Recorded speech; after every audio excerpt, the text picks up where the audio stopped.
नमस्कार, Asian news की खास पेशकश में आप सभी का स्वागत है। मैं हूं आपके साथ भागीरथ साहू। रायपुर में जीएसटी 2.0 को लेकर सियासत तेज हो गई है। मुख्यमंत्री विष्णुदेव साय ने अचानक एक मार्ट पहुंचकर ग्राहकों से मुलाकात की और खुद शॉपिंग भी की। इस दौरान उन्होंने कहा कि जीएसटी दरों में कटौती को बचत क्रांति कहा जा सकता है।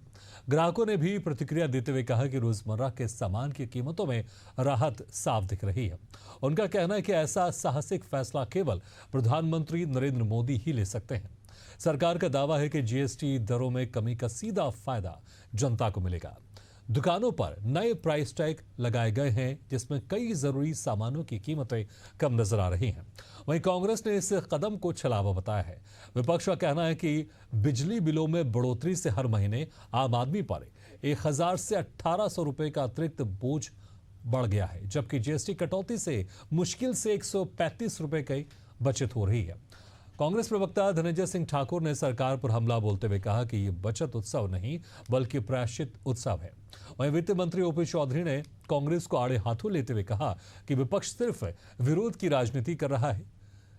ओपी चौधरी ने दावा किया कि जीएसटी में कटौती से जनता की जेब पर वास्तविक राहत मिलेगी। कुल मिलाकर जीएसटी 2.0 को लेकर सत्ता और विपक्ष आमने सामने हैं। एक तरफ भाजपा इसे बचत क्रांति बता रही है तो दूसरी ओर कांग्रेस इसे महंगाई का छलावा कह रही है। इसी खास मुद्दे पर करेंगे चर्चा, लेकिन पहले कुछ प्रतिक्रिया आपको सुना देते हैं। देखिए, जीएसटी के रेट कम किए गए हैं, इससे जनता को निश्चित रूप से उसका सीधा फायदा होगा। हम तो पूरा कैलकुलेशन करके दिखा रही है भारत सरकार कि ट्रैक्टर पे कितने का लाभ होगा, एसी पे कितने का लाभ होगा, टीवी पे कितने का लाभ होगा, टूथब्रश, टूथपेस्ट, शैम्पू पे कितने का लाभ होगा। वो सीधा इसका लाभ आम जनता को मिलने जा रहा है। ये विपक्ष के लोग जीएसटी काउंसिल के अंदर दाम घटाने का विरोध कर रहे थे कि अगर वो बोल रहे हैं कि जनता को उतना ही पैसा देना पड़ेगा, अगर कांग्रेस बोल रही है तो फिर तो वो आरोप क्यों लगाते थे कि राज्यों का रेवेन्यू कम हो जाएगा। अगर उतना ही पैसा जनता देगी तो राज्यों का रेवेन्यू कम क्यों होगा। ये जीएसटी काउंसिल के अंदर दर कम करने का विरोध करते हैं।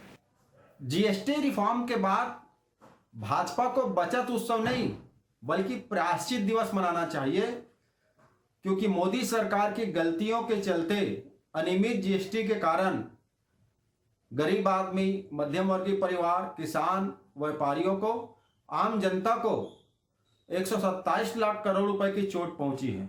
आम लोगों की बचत खत्म हुई है और इसके लिए भाजपा जिम्मेदार है। 8 साल से जनता महंगाई से कहरा रही थी, जीएसटी के कारण कर्ज के बोझ तले दबते गई है।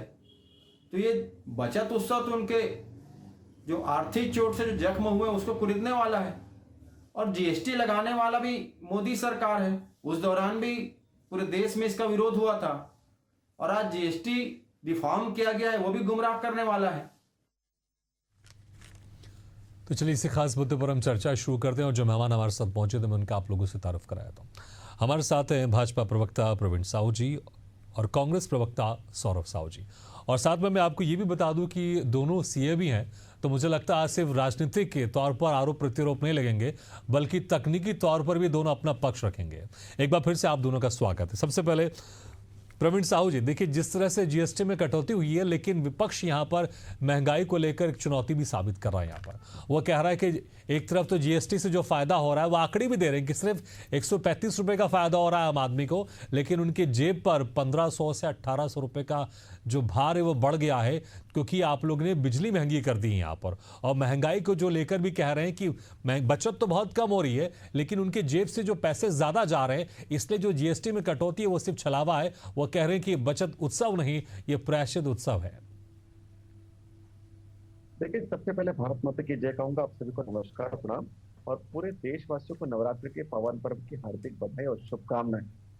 देखिए, जो आज तक नहीं हुआ वो मोदी जी ने करके दिखाया। निश्चित रूप से जो 22 सितंबर से जीएसटी के दौर में कटौती हुई है वो अभूतपूर्व है।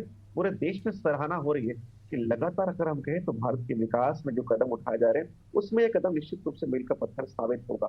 आम अगर जरूरत की हम बात करें तो चाहे वो साबुन हो, तेल हो, चाहे महत्वपूर्ण विषय अगर हम बात करें जैसे एसी पर हो गए तो महत्वपूर्ण विषय में कटौती गई है। कृषि क्षेत्र की हम बात करें तो ट्रैक्टर्स की इक्विपमेंट में लगातार हम कहें तो उस पर भी कटौती गई है। तो निश्चित रूप से सभी वर्गों के लिए ये कहीं ना कहीं कार्य विषय है और महत्वपूर्ण विषय आदरणीय भागीरथ जी यदि आप जनता के बीच जाएंगे, जो जैसे हमारे मुख्यमंत्री जी गए, सभी इलाकों जा रहे हैं, तो जनता के मन में बहुत उत्साह है। तो ये कहीं ना कहीं उनके लिए लाभकारी विषय, और जनता के लिए जो भी लाभकारी विषय होता है उससे कांग्रेस को आपत्ति होती है। और इनको बताना चाहता हूँ, जिस प्रकार ये आपस कहीं ना कहीं ये मिथ्या प्रलाप कर रहे हैं, मैं इनको याद दिला दूं कि देखिए, सन 2000 में स्वर्गीय पूर्व प्रधानमंत्री अटल बिहारी वाजपेयी जी ने इसकी कल्पना की थी। विजय केलकर नाम की कमेटी बनाई गई थी जिसने लगभग बहुत प्रयास किया, लेकिन जब हमारी सरकार 2004 में जाती है, 4 से लेकर 14 तक इनकी सत्ता रहती है, और 2000 वित्त मंत्री जी कहते हैं कोट करके कि 2010 तक अभी निश्चित रूप से जीएसटी लागू कर देंगे। लेकिन देखिए, इनके पास ना नैतिक इच्छा शक्ति होती है, ना वो नैतिक बल होता है कि जीएसटी को लागू कर सके। उल्टा जनता को कहीं ना कहीं टैक्स के बोझ में लाद के रखे रहते थे। आज अगर देखें तो केवल जीएसटी होता था, जीएसटी वर्तमान में, लेकिन इनके कार्यकाल में अगर आप देखेंगे तो पहले वैट होता था, सर्विस टैक्स अलग, फिर जितने भी अगर आप कहें तो आपके ऑक्ट्रॉय यानी जो अगर ट्रेवलिंग की बात करें तो ऑक्ट्रॉय टैक्स, तो इस प्रकार से लगभग तो 20 से अधिक प्रकार के टैक्स लगते थे। तो निश्चित रूप से नैतिक भाजपा की सरकार में आती है, और जिस प्रकार 14 में सत्ता प्रयास के केवल 3 साल के भीतर इम्प्लीमेंट किया, और लगातार इसमें बदलाव जनता के हित के लिए किए गए, और महत्वपूर्ण बदलाव आज फिर किया गया है लगातार जनता के हित के लिए। और यही काम कहीं ना कहीं कांग्रेस पार्टी को खल रहा है कि वो अपने कार्यकाल में तो कुछ कर नहीं पाते। भाजपा जब भी अच्छा काम करती है उसका विरोध करते हैं, लेकिन केवल विरोध करने के लिए विरोध करना ये अच्छी विपक्ष की भूमिका नहीं है। जो काम सराहना के पात्र है, निश्चित रूप से सराहना करनी चाहिए। सौरभ जी, इससे विरोध करने के लिए आप लोग विरोध कर रहे हैं, और अफसोस है आपको कि आपकी सरकार ने ये इतना साहसिक कदम क्यों नहीं उठाया। और जिस तरह से आप लोग आंकड़ा भी दे रहे हैं 135 रुपए का, और कहीं ना कहीं 1500-1800 रुपए की आप लोग यहाँ पर एक वो बता रहे हैं कि यहाँ पर आम जनता को घाटा हो रहा है, तो कैसे? क्योंकि आप भी सीए हैं, तो मैं चाहूंगा थोड़ा आप इस तथ्यों के साथ, आंकड़ों के साथ, और जो एक तथ्य है यहाँ पर सबूतों के साथ अगर आप बात करेंगे तो मुझे लगेगा कि जो आपका आरोप है वो ज्यादा राजनीतिक ना होकर तथ्यों के साथ यहाँ पर साबित कर पाएंगे आप। देखिए भागीरथी जी, सबसे इम्पोर्टेंट बात तो ये है कि भाजपा ये जब यहाँ पर ये कह रही है कि पूरी जनता सराहना कर रही है, तो मुझे लगता है कि भाजपा के जो नेता है ना, वो जनता तक पहले बात तो गए नहीं, क्योंकि भाजपा अपने कृत्यों पे वो थपथपा रही है, इस तरीके का कार्य कर रही है। आप देखिएगा कि लगातार यहाँ पर जिस तरीके से जीएसटी इन्होंने पिछले 7 सालों की बात हम सबसे पहले कर लें कि पिछले 7 सालों में खुद ही कह रहे हैं कि आज जनता के जेब पर इतनी मार थी और इस तरीके की बात थी कि इतना बचेगा, अलग अलग चीजों पे, मैं वो लिस्ट पे नहीं जाऊंगा। तो 8 साल तक ये जो लूट बची हुई थी उसका क्या हुआ, किस तरीके से उसका खर्च हुआ, और उसको आप देखिएगा कि कहीं ना कहीं जीएसटी के कलेक्शन की जब बात आती है, तो उसमें जब जीएसटी कलेक्शन होता है और उसके बाद फिर उसी पैसे का जो दुरुपयोग होता है भ्रष्टाचार के थ्रू, वो पैसा नेताओं और दूसरी जगह चला जाता है। तो इस बात का भी प्रवीण भाई क्या जवाब देंगे वो भी सुनना चाहेंगे हम लोग। दूसरा महत्वपूर्ण बात यहाँ पर भागीरथी जी, जो हमने बात कही कि 135 रुपए यहाँ पर जो यहाँ पर हर महीने बचेगा ज्यादा से ज्यादा जनता को, तो भाई अभी जिस तरीके से जो अच्छा, आप कह रहे हैं ज्यादा से ज्यादा, आप कह रहे हैं ज्यादा से ज्यादा 135 में बचेगा, ठीक है। तो मैं आपसे वही कह रहा हूं, मैं आपसे बता रहा हूं कि अगर सबसे ज्यादा बचत की बात कर लें तो कार में सबसे ज्यादा बचत यहां पर होगी। किसी कार में 20,000, किसी कार में 50,000, तो किसी कार में 1 लाख रुपए तक यहां पर बचत होगी। तो 135 रुपए का आंकड़ा आप किस तरह से दे रहे हैं? बेसिक नेसेसिटी की चीज की बात कर रहे हैं हम लोग का। नहीं, मैं तो आपसे आप एक चीज की बात करें, मैं तो पूरा कह रहा हूं, क्योंकि जीएसटी अगर कम हुई तो कार में भी जीएसटी कम हुई है ना। अगर कोई मध्यम वर्गीय परिवार जाके कार लेगा तो उसको अगर वो कम से कम 20,000 से लेके 1 लाख रुपए तक उसको यहां पर कटौती होगी, उसको फायदा होगा। और आप आंकड़ा देने से 135 रुपए का, वो हमारा आंकड़ा इसी अजम्पशन पे है भागीरथी जी की जो रोजमर्रा की चीज है, कार रोज की चीज है, वो वन टाइम है। एक बार आदमी खरीदता है तो 5 साल 10 साल तक, मध्यम वर्गीय परिवार की बात करेंगे आप तो 8 से 10 साल तक उसको उपयोग करता है। तो यहाँ पर जो डेटा हमने दिया है वहां पर ये रोजमर्रा की जो चीजें हैं उसमें जो बचत हो रही है, और क्योंकि बिजली बिल भी महीने की बात है, तो हमारा जो कंपैरिजन है वो तो बिजली बिल और रोजमर्रा की जो आइटम है जिसपे हम हर रोज उपयोग करते हैं, उसमें जो जीएसटी की कमी आई है उसकी बात कर रहे हैं यहाँ पर। तो कार हो गई, और वो जो दूसरी चीजें हैं, जैसे आप अगर देखेंगे तो अगर 2017 से लेकर अभी तक की भी बात करिए ना, आपकी महंगाई की दर जो है वो कहां से कहां पहुंच गई। अगर हम घर बनाने के ही मटेरियल की बात कर लें, बहुत ज्यादा दूर नहीं जाते, सीमेंट लोहे की ही बात कर लेते हैं, तो सीमेंट 2014 में तो 200 रुपए प्रति बैग के आसपास था, और आज की डेट में सौरभ जी, आप लोग 2000 से अगर है, कंपेयर तो करते फिर ये कंपेयर सारी- ऐसा भी करना चाहिए ना कि 2014 में एक मजदूर को कितना मजदूरी मिलती थी और अब 2025 में एक मजदूर को कितनी मजदूरी मिलती है। आपके समय में बिल्कुल, मुझे आप लगता है compare कि देखिए, मैं करेंगे। वही आपसे आप- कह रहा हूं, अगर हम ये कंपेयर करें कि 2014 में सिलेंडर इतने दाम में था, तो अगर हम सिर्फ मजदूरी कंपेयर कर दें कि 2014 में एक मजदूर को कितनी मजदूरी मिलती थी और अब एक मजदूर को कितनी मजदूरी मिलती, बाकी सब छोड़ दीजिए कि जो ऑफिसर्स हैं या फिर जो सरकारी एम्प्लॉय है, केंद्रीय एम्प्लॉय को कितनी सैलरी मिल रही है, हमको ये भी तो कंपेयर करना पड़ेगा ना कि परचेस ऑफ कैपेसिटी कितनी यहां पर मजबूत हो गई है। अगर हम सिर्फ ये कंपेयर कर देखिए, रहे हैं कि आप- 2014 में दाम आप क्या थे, अनुपातिक तो रूप ये से भी तो आप देखिए कि compare जेब में कितने करिए, पैसे आ रहे हैं। भागीरथी जी, आप अनुपातिक रूप से अगर कंपेयर करेंगे तो उस समय जो मिनिमम वेज की जो दर थी उसमें अगर महीने के डेली वेजेस के हिसाब से भी अगर आप कैलकुलेट करेंगे तो महीने का मुझे लगता है कि लगभग जहां तक मुझे याद है कि फिगर बहुत अच्छे से याद नहीं, लेकिन 7500 रुपए के आसपास उस समय मिलता था। और आज की डेट में जो मिनिमम वेजेस का जो रूल है या नियम लागू है उसके हिसाब से 9500 के आसपास हो रहा है लगभग। मैं तो आप आपको खुद एक देखिए, बहुत व्यक्तिगत बता ज्यादा देता हूं, 2014 के आसपास एक वो, मजदूर जो था उनको बढ़ोतरी हुई। उनको प्रतिदिन 300 रुपए के आसपास उनको पेमेंट होता था। आज वही मजदूर तकरीबन कम से कम 600-700 रुपए ले रहा है। वो कम से कम बता रहा हूं आपको मैं, कम से कम। ये आप स्किल्ड लेबर की बात कर रहे हैं भागीरथी जी। नहीं, मैं इसलिए बोल मैंने रहा कहा हूं कि जो- सबसे मैं निचले तो स्तर पर आते तबके की हैं। बात मैंने कर रहा इसलिए हूं, कहा सबसे unskilled निचले labor की स्तर बात पर कर आते हैं हम, हाँ।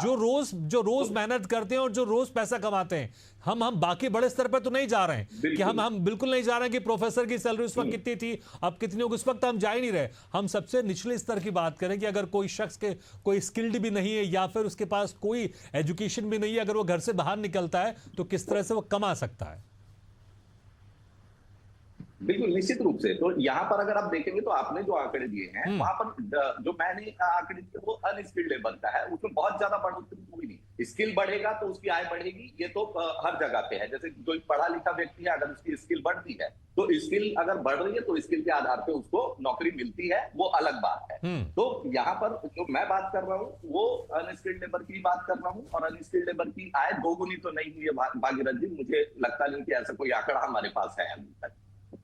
नहीं, मैंने तो आपको जमीनी हकीकत बताई, क्योंकि मुझे लगता है कि हम सब घर में कुछ ना कुछ काम करवाते हैं और जब काम करवाते हैं तो मजदूर की आवश्यकता होती है, तो हमको बिल्कुल पता रहता है कि 2014 में हम उस वक्त कितना पेमेंट करते थे। चलिए, और मैं जाऊंगा प्रवीण जी के पास, लेकिन एक बात आपको और बता देता हूं।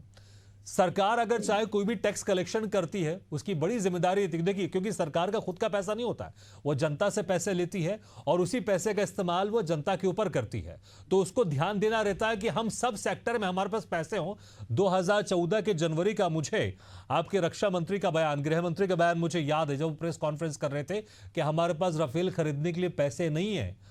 हम इस बजट में, इस समय कार्यकाल में हम राफेल नहीं खरीद सकते, लेकिन हम देख रहे हैं 2014 के बाद हमारे पास राफेल भी आया, हमारे पास S-400 भी आए, हमारे पास सैनिकों के लिए अत्याधुनिक हथियार भी आए, उनके पास तमाम तरह के जैकेट भी आए, तो वहीं बड़ी बड़ी ओवर ब्रिजेस भी बन रहे हैं। तो मैं वही कह रहा हूं, अगर जीएसटी, अगर आप जो एक आकलन दे रहे, क्योंकि मैंने देखा खड़गे का बयान देखा, क्या कह रहे हैं कि सरकार ने 27 लाख करोड़ रुपए, अरे भैया जीएसटी कलेक्शन से लिया है ना, अगर टैक्स से कलेक्शन आया तो सरकार की जेब में थोड़ी जा रहा है, उसका अगर इस्तेमाल हो रहा है। तो मुझे लगता है कंपैरिजन ये भी होना चाहिए। प्रवीण जी देखिए, कंपैरिजन ये भी होना चाहिए, लेकिन इस तरह से कंपैरिजन कम होता है। सौरभ जी सीधे कह रहे हैं कि 135 रुपए की बचत हो रही है, लेकिन जो जेब से निकल रहे हैं वो 1500-1800 रुपए निकल रहे हैं। देखिए, अगर पूरे कांग्रेस पार्टी के लिए कहें तो धरातल की यथार्थ राजनीति से कोसों दूर है। इसलिए जनता जिनको विपक्ष की भूमिका में देकर रखी है, चाहे हम केंद्र की राजनीति की हम बात करें, प्रदेश की हम राजनीति की हम बात करें। इस प्रकार आपने कार की बात की तो वे कार में मना कर रहे थे। मैं कौन सेक्टर बताता हूँ कि महत्वपूर्ण कैंसर जैसे महत्वपूर्ण दवाई पर आज लगभग टैक्स 0 कर दिया गया है। अगर हम बात करें टैक्स प्लस, हमारे किसान भाई है उनके लिए टैक्स की दर 18 से घटाकर 5% कर दिया गया है। अगर हम हेल्थ इंश्योरेंस की हम बात करें तो टैक्स पर 0 कर दिया गया है। तो लगातार प्रत्येक क्षेत्र में जनता को राहत मिल रही है। और देखिए, मैं बार बार उनको दोहरा रहा हूँ कि 2014 से 2004 तक आपके सत्ता थी, आप बार बार कह रहे थे कि जीएसटी लागू करेंगे। 10 साल कम पड़ गए थे क्या आपको? आज राहुल गांधी की शिकायत है कि मैंने कहा था। जब आपकी सत्ता थी तब आपके बोल कहाँ गए थे? आपके पास इच्छा शक्ति नहीं थी, आप केवल भ्रष्टाचार करना चाह रहे थे। वो तो देखिए, हमारी इच्छा शक्ति इसलिए लगातार हमने इंप्लीमेंट किया। और देखिए, मैं बार बार कह रहा हूं कि देखिए, यह इच्छा शक्ति मोदी सरकार में ही है। और देखिए, महत्वपूर्ण विषय ये है कि सभी वर्गों के लिए काम किया गया है। तो आदरणीय भगीरथ जी, आपके विषय को मैं एड ऑन करूंगा कि देखिए, आज हम राफेल खरीद भी पा रहे हैं, और निश्चित रूप से हम कहीं ना कहीं इतने अगर निपुण हो गए कि हम जो स्वदेशी जो हमारे उपकरण है, जो आर्म्स है, वो हम अन्य देशों को बेच भी रहे हैं। आप ब्रह्मोस की हम बात कर लीजिए, जितने भी हमारे अग्नि मिसाइल है, लगातार कहीं ना कहीं हमारे सेना की शौर्य का परिश्रम जो पराक्रम का प्रदर्शन करते हैं, वो इसलिए है क्योंकि लगातार सरकारें अच्छा काम कर रही है, जो टैक्स के पैसे का हम सही सदुपयोग कर रहे हैं और प्रत्येक वर्ग के लिए हम काम कर रहे हैं। और देखिए, मेरे भाई सौरभ जी कह रहे थे कि भाई पैसे नहीं बढ़े। देखिए, मैं इनको छोटी सी जानकारी देना चाहता हूँ। जिस स्थान पर हमारे प्रदेश में अगर लोग लेबर रुकते हैं, उसको हम चौड़ी कहते हैं। तो अगर हम बात करें तो 2014 के आसपास उसका जो अमाउंट था, लगभग 250-300 रुपए था। आज लगभग वही लेबर 550 से 600 रुपए, लगभग दोगुनी आय स्वयं कमा पा रहा है। और ये ऐसा लेबर है जो अनस्किल्ड लेबर है। स्किल लेबर की बात तो छोड़ दीजिएगा। तो लगातार प्रत्येक क्षेत्र में वृद्धि हो रही है। और अगर हम बात करें वैश्विक स्तर पर, तो जिस पैमाने पर लगातार हम बात करें, ठीक है, लेकिन प्रवीण जी आपने स्पेसिफाई जवाब नहीं दे रहे हैं। वो बिजली बिल की बढ़ोतरी की बात करें, इसको लेकर भी थोड़ा आप जवाब दे दीजिए। आप देखिए, मैं ये कहूंगा नहीं कि बिजली बिल नहीं बढ़ रहा है, लेकिन अगर बात करें उसकी प्रतिपूर्ति निश्चित रूप से प्रत्येक पात्र महिलाओं के खाते में महतारी वंदन योजना के माध्यम से 1000 रुपए पहुंच रहा है। इसके अलावा बहुत सारी ऐसी योजनाएं जिसका प्रत्यक्ष अप्रत्यक्ष लाभ जनता के माध्यम जनता को प्रत्यक्ष रूप से पहुंच ही रहा है। आप देखेंगे बहुत सारी योजनाएं, जिसे हम चरण पादुका वितरण की हम बात करें तो कांग्रेस पार्टी ने अपने कार्यकाल में चरण पादुका का वितरण का बंद कर दिया था। हमने पूरा प्रारंभ किया। वही देखिए, इन्होंने शिक्षा के गुणवत्ता में कभी काम नहीं किया, हमने दोबारा कहे शिक्षा में बहुत काम किया। स्वास्थ्य में लगातार काम हो रहा है, रोड्स बन रहे हैं। आज अगर हम देखेंगे तो सुदूर बस्तर जैसे क्षेत्र में वहां पर काम हो रहा है। जिस प्रदेश को लोग नक्सल पीड़ित कहते थे, आज अगर आप देखेंगे तो कल की जो खबर मैं जिला करूं तो लगातार कहीं ना कहीं नक्सल के उन्मूलन के हम लगातार काम कर रहे हैं। तो 20 महीने की प्रदेश की सरकार ने बहुत काम किया, अभूतपूर्व काम किया। बस्तर के सुदूर अंचल की हम बात करें तो वहां पर नियत नीला नार के माध्यम से करके तो 50 से अधिक सरकारी योजनाओं का क्रियान्वयन धरातल पर हो रहा है। वैसा बस्तर का क्षेत्र जहां पर पूरी सरकार, ठीक है, तो आप कह रहे हैं कि अगर बिजली बिल की बात कर रहे हैं तो हम कई योजनाओं के माध्यम से लोगों को पैसा दे रहे हैं, लोगों को सहूलियत दे रहे हैं। सौरभ जी देखिए, बिजली बिल की अगर आप बात कर रहे हैं तो बीजेपी तो कह रही है कि भाई कई योजनाओं के माध्यम से हम उनकी इस कमी को दूर भी कर रहे हैं। और देखिए, जिस तरह से राहुल गांधी की भी मैं आपको बात बता देता हूं, क्योंकि आपके जो केंद्रीय नेता यही कह रहे हैं कि भाई हमारे दबाव में बीजेपी सरकार, एनडीए सरकार ये रिफॉर्म लेकर आई, क्योंकि हम लगातार कह रहे थे कि जीएसटी में बदलाव होना चाहिए। या फिर आपको ये कहना चाहिए कि जीएसटी में जो बदलाव हुआ है इसका कोई फायदा नहीं हो रहा है, या फिर आपको ये कहना चाहिए कि हाँ हमारे दबाव में लेकर आए, चिट भी मेरी पट भी मेरा नहीं होना चाहिए ना। अगर आप ही लोग के दबाव में अगर जीएसटी रिफॉर्म हुआ है तो फिर तो स्वागत करके बोलना चाहिए कि हाँ बहुत अच्छा किया इन्होंने, लेकिन जो किया हमारे दबाव में किया। लेकिन एक तरफ तो आप क्रेडिट लेना चाहेंगे, दूसरी तरफ फिर आप ये भी कहेंगे कि इसका कोई फायदा नहीं हुआ।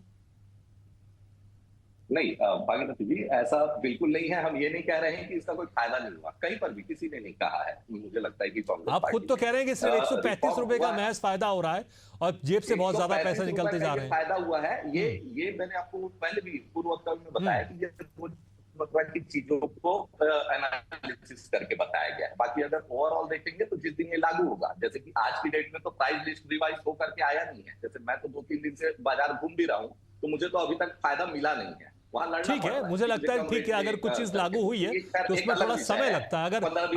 अगर किसी चीज में अगर कमी नहीं हुई तो मुझे लगता है आने वाले दिनों में उसमें कमी हो जाएगी। ठीक है, होता है, क्योंकि अभी जस्ट कुछ ही दिन है, उसका फायदा नहीं मिलेगा ये हम बिल्कुल नहीं कह रहे हैं कहीं पर भी। हम तो ये कह रहे हैं कि पिछले 7 सालों में जो हुआ उसका हिसाब कौन देगा, पहली बात। प्रवीण जी यहाँ पर बहुत स्मार्टली खेल गए कि भाई बिजली बिल में वाली बात जो हो गई, वहां पर लगभग आप देखेंगे तो 1000 से 1800 रुपए तक का बिजली बिल में बढ़ोतरी हुई है। आपके भी घर में हुई होगी भागीरथी, मेरे भी घर में हुई है ये चीजें।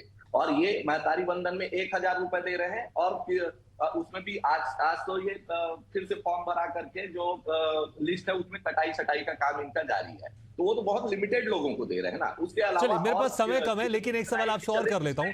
बिजली बिल की बढ़ोतरी को तो लेकर आप लोग कई महीने से सरकार पर आरोप लगा रहे हैं। सौरभ जी, बिजली बिल की बढ़ोतरी को लेकर तो आप लोग कई महीने से सरकार पर आरोप लगा रहे हैं, लेकिन ये जो जीएसटी में कटौती है तो अब हुई है ना। तो कहीं ना कहीं अगर आप लोग बिजली बिल की बात कर रहे हैं, मुझे लगता है ये राज्य का मुद्दा है। लेकिन जिस तरह से जीएसटी केंद्र का मुद्दा, और कह भी रहे हैं कि मोदी सरकार ने साहसिक फैसला लिया है, तो जो ये मुद्दा था, ये मुद्दा तो आप लोग लगातार इसको उठा ही रहे हैं, जो राज्य के मुद्दे आप लोग उठाते रहते हैं। लेकिन जीएसटी के माध्यम से अगर यहां पर जनता को राहत मिल रही है तो फिर उसमें भी कमी ढूंढना, कुछ चीजों में तो सीधे तौर पर स्वागत करना चाहिए और क्रेडिट लीजिए ना। बोलिए कि हमारे दबाव में जीएसटी का यहां पर बदलाव किया गया है।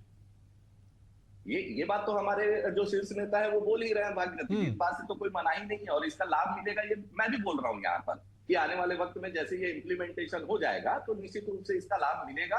लेकिन आनन फानन में जिस तरीके से ये चीजें हुई है और जिस तरीके से भाजपा इसका उत्सव मना करके क्रेडिट लेने की बात करी, तो पहले लाभ तो मिल जाने दीजिए, उसके बाद अरे हर चीज में आप लोग आनंद फानन करते हैं।